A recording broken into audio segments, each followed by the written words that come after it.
Bonjour à tous, vous regardez i24 News et c'est l'heure de votre magazine le plus connecté du PAF sur le web. Aujourd'hui, on parlera de Jeb Bush qui aimerait mettre fin à la neutralité du net. On parlera aussi de la société française Deezer et de son projet d'introduction à la bourse. On vous présentera l'application Hugo dans notre dossier du jour. On vous montrera comment transformer une GoPro en caméra vintage. Et on terminera comme tous les jours avec ces vidéos qui buzzent sur Internet.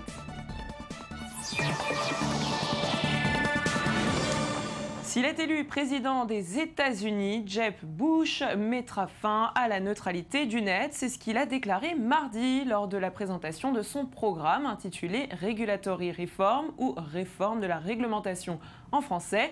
Pour ceux qui ne le savent pas encore, la neutralité du net est le principe qui garantit l'égalité de traitement de tous les flux de données sur Internet sans discrimination. Ainsi, les FAI ne peuvent ni bloquer, ni ralentir, ni proposer une voie rapide contre rémunération. Une idée complètement folle selon le frère de l'ancien président George W. Bush qui a délivré un message clair. L'économie américaine est écrasée sous le poids de ce type de règlement proposé par Barack Obama, des règlements auxquels il souhaite clairement remédier. Et on quitte les États-Unis pour la France, où le groupe Deezer, un des pionniers de la musique en streaming, a annoncé son projet d'introduction à la Bourse de Paris, avec l'objectif de consolider sa position sur le marché. Une étape très importante pour Deezer, avec 6 millions d'abonnés. La société aimerait avoir accès à une base plus diversifiée et plus internationale. Et alors que le recrutement de pirates au sein d'une agence d'espionnage se fait normalement de manière discrète, eh bien l'agence Zerodium a décidé de bousculer les codes en offrant $1 million à celui qui réussira à hacker le dernier système d'exploitation d'Apple. La société est prête à payer plusieurs fois. Elle plafonnera tout de même à $3 millions, un investissement qui pourra rapporter très gros à cette société. Son fondateur, Shaoki Bekrar, s'est exprimé. Je vous propose de l'écouter. L'objectif principal de Zerodium est de trouver un maximum de failles afin de réduire les risques d'intrusion malveillante. Nous souhaitons aider à sécuriser les données sensibles pouvant être stockées sur des appareils fonctionnant sous iOS, quelle que soit leur nature. Voilà, c'était l'essentiel de l'actualité 2.0. Place tout de suite à notre dossier du jour. On ouvre ce dossier du jour avec Hugo. Hugo, une application mobile qui met en relation des voyageurs depuis un aéroport, une gare ou un campus pour partager un taxi ou une voiture. Petite présentation.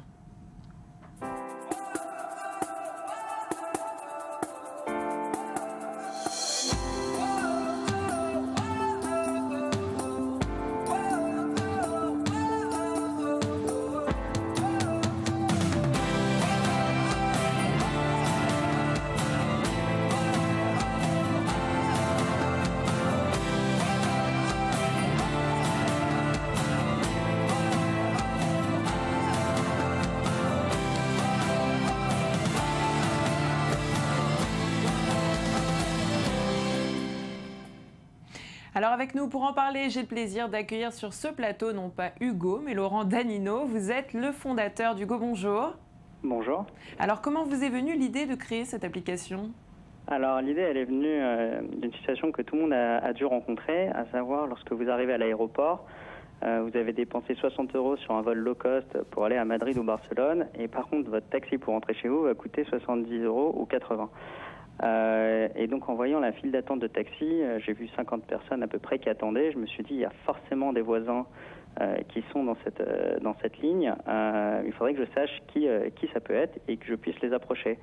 Donc on est arrivé avec l'idée de cette application mobile qui permet en quelques secondes de trouver ses voisins, de leur parler et de partager un taxi avec eux ou votre voiture si vous l'avez laissée au parking de l'aéroport. Alors comment ça marche ?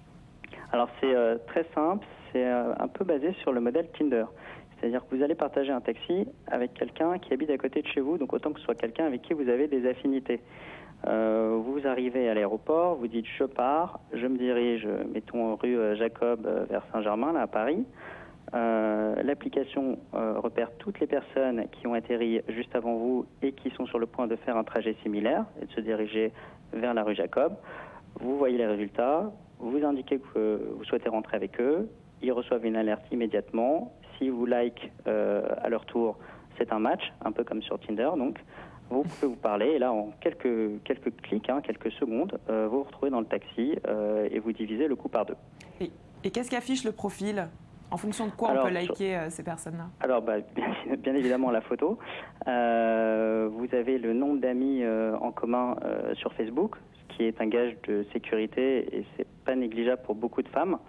Vous avez les centres d'intérêt en commun et puis d'autres photos éventuellement.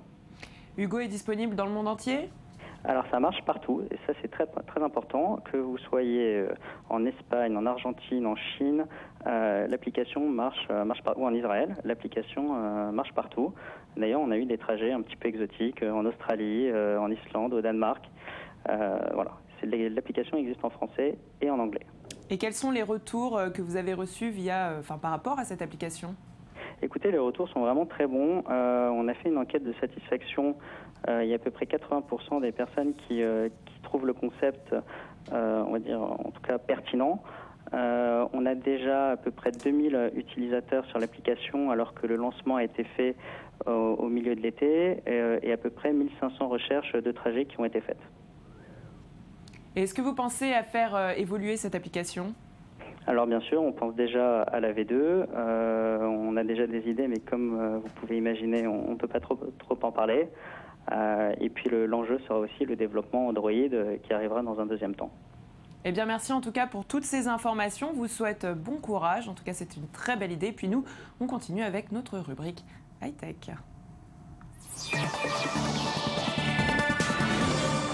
On ouvre cette rubrique avec la Pologne qui, on le sait, ne cesse de se développer dans le domaine des hautes technologies. Aujourd'hui, il se spécialise même dans les robots martiens. Reportage. Un petit maître pour le robot, un grand maître pour ses inventeurs. Après 3000 heures de travail, 27 équipes universitaires du monde entier présentent leurs robots martiens lors du European Rover Challenge 2015 à Chęciny, dans le sud de la Pologne. Pilotés à distance, les engins ont 30 minutes pour remplir 4 missions. Ramasser un objet, mesurer la tension d'une batterie, récolter un échantillon de sol et naviguer entre les cratères uniquement à l'aide d'un GPS. Beaucoup d'éléments de notre robot ont été fabriqués à l'aide d'imprimantes 3D. Ces éléments mécaniques se situent essentiellement au niveau de la pince, mais en regardant de près, il y en a sur tout le robot. Malheureusement pour cette équipe, une roue de son robot a pris feu dès les premiers mètres. Un échec qui ne remet pas en cause le talent des Polonais dans ce domaine. Ces derniers occupent régulièrement les meilleures places dans les concours de robots martiens à travers le monde. À l'échelle professionnelle, la Pologne fait d'ailleurs partie du top 10 de la production mondiale de robots. L'adhésion de la Pologne à l'Union européenne et à l'Agence spatiale européenne est très récente. Avant cela sont apparues 1 ou 2 générations de rêveurs qui auraient voulu travailler dans le domaine de l'astronautique, mais ce n'était pas possible avant. Aujourd'hui, c'est comme l'effet d'un ressort compressé qui vient d'être relâché. Cette année, la compétition a pour invité d'honneur l'astronaute américain Harrison Schmitt. Il est le premier civil et le dernier homme à avoir posé le pied sur la Lune en 1972. Aujourd'hui, il constate avec enthousiasme les progrès de la technologie. Ayant exploré la vallée lunaire appelée Taurus Littrow, je pense à un tas de missions que je pourrais demander à un robot maintenant pour compléter les informations que nous avons récoltées avec Apollo 17. Le Canada est sorti grand vainqueur du European Rover Challenge 2015 avec une première et une troisième place. Pour tous les participants au concours, les perspectives d'emploi sont nombreuses. Les robots sont utilisés par l'armée, la police, les pompiers et même chez soi pour passer l'aspirateur. Pas besoin donc de viser Mars pour trouver un emploi. Et on change de sujet, mais on reste dans l'univers du high-tech avec un boîtier pour améliorer l'expérience et l'esthétique de la GoPro. Cet accessoire baptisé Exo GP1 est l'idée d'un ingénieur néo-zélandais.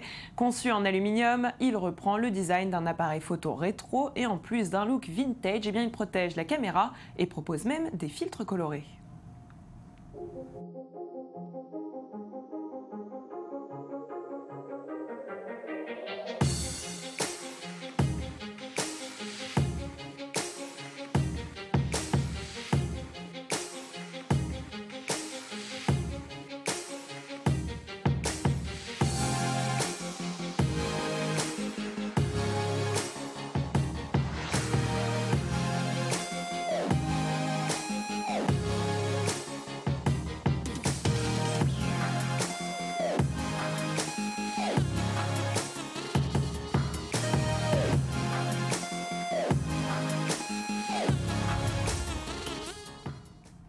Et on revient à nos robots avec l'invention d'Elliot Sarré, un jeune Français de 14 ans qui s'est fait remarquer à la Silicon Valley grâce à un robot jardinier. Lors du Google Science Fair, il s'est vu remettre le prix incubateur ainsi qu'un chèque de $10 000 et un mentorat d'1 an pour poursuivre son projet. On l'écoute.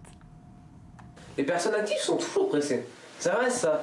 Entre aller promener le chien, aller faire les courses, et ça prend du temps. Puis quand je vois ma grand-mère, elle a le temps, et ben elle jardine. 8 heures par semaine. Bah oui. Mais du coup, le résultat, il suit toujours de beaux légumes tous les ans. Alors moi aussi, j'ai essayé de faire ça. Mais bon, là, le résultat n'était pas vraiment le même. Hein. Entre les oublis d'arrosage et le manque de binage, voilà. Alors du coup, j'ai pensé à botte de carottes.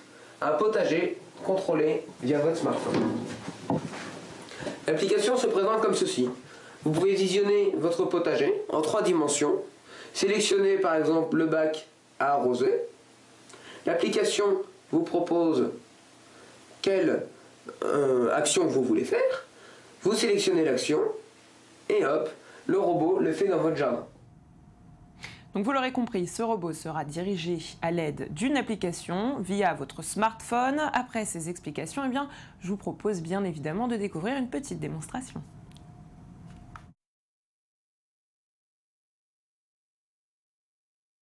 C'est le prototype du potager de botte de carottes. Donc ça c'est la couche.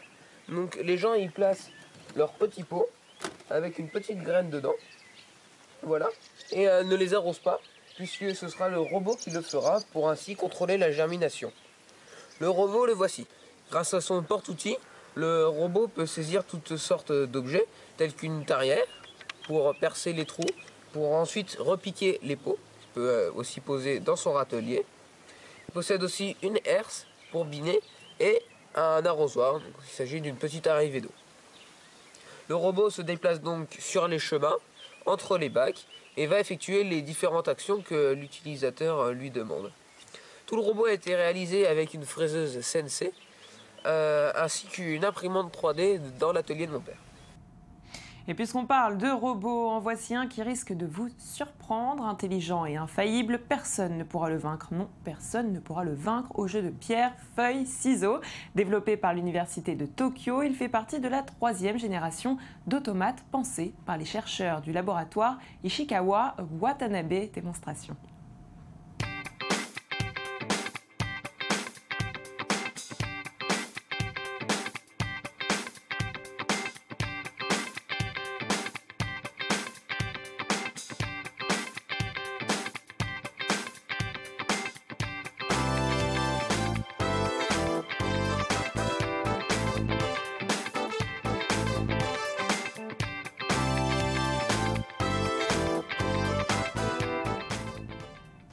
Imbattable, je vous l'avais dit. Et on poursuit dans l'insolite avec les vidéos qui ont fait le plus de buzz cette semaine.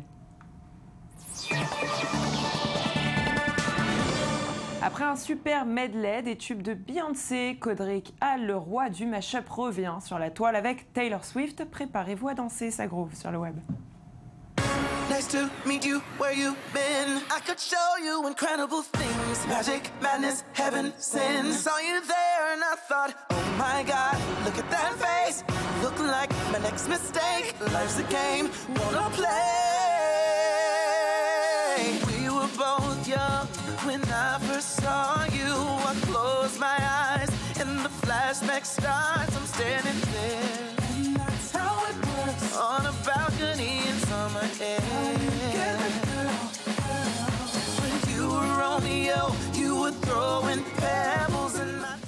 Puisqu'on est dans le mashup, on va continuer avec ce mashup des meilleurs moments de vos films cultes qui ont été récupérés pour faire danser les stars de cinéma sur un morceau que je ne vous présente plus, Uptown Funk.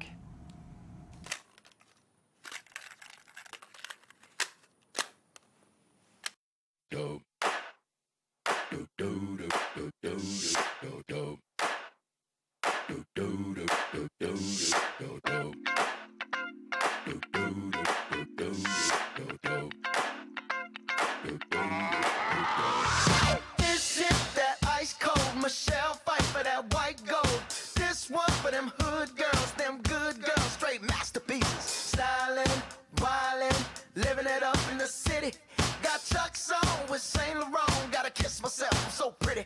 I'm too fire, man, I'm too hot. Make a dragon wanna retire, man, I'm too hot. Say my name, you know who I am, I'm too hot. And my band bought that money. Et c'est la fin de votre magazine. En attendant de se retrouver demain, je vous donne rendez-vous sur notre page facebook.com/sur le web le Magactu. À très bientôt.